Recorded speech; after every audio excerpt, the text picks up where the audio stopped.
Hello po! Ito ang aming unang video for the year 2025.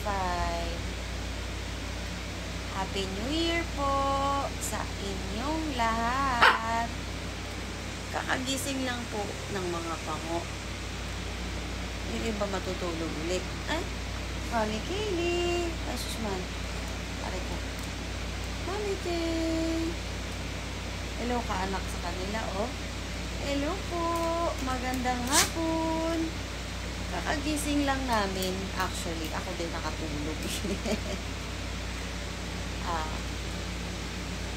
Ayaw niyong kumain. Busog pa kayo. Naglagay ako ng dog food kasi baka gusto nilang merienda ba. Pero kasi si Edgar kumakain. Ayun si Samuel. Ayun si Yeb. Yeb! Uy! Si Samuel at saka si Yeb kumakain. Yeb! Yeb! Love! Kain ka pa? Come here. Love! Ay sis, kumakain ng merienda. Merienda, dog food. Come here. Come, baby ko. Samuel. Ano na ba yung tsura mo, anak? Oy, woke up like this? Samuel? Ayeb. Kamusta po ang inyong New Year? Kami po okay lang naman. Although si Yeb pala kagabi, share ko lang po sa inyo. Natakot po siya. Dati hindi naman siya natatakot ng mga nakaraang taon. Kaya lang yun nga po, katulad ng sinabi ko nung live, nung isang araw po kasi, may nagpaputok ng fireworks. Gabi pala yun, yung isang gabi. Natutulog na kami noon. Biglang may nagpaputok ng fireworks, nagulat siya. Kaya nangyari, tumakbo siya papunta sa akin. Nandito kami sa kama. Sumiksik sa akin si Yebie. Akala ko, hindi na mauulit. Akala ko tamang nagulat lang siya. Kaso, ayun na. Kagabi, tawag dito, nung mga 11:30 pa lang po yun. Wala pa, okay pa siya.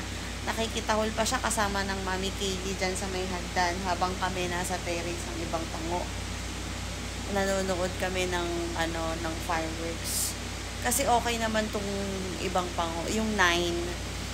Tapos, yun, sakto. Pagdating ng 12 o'clock, wala, tawag dito, natakot si Yeb. Nagkaroon siya ng takot. Natuluyan na yung takot niya.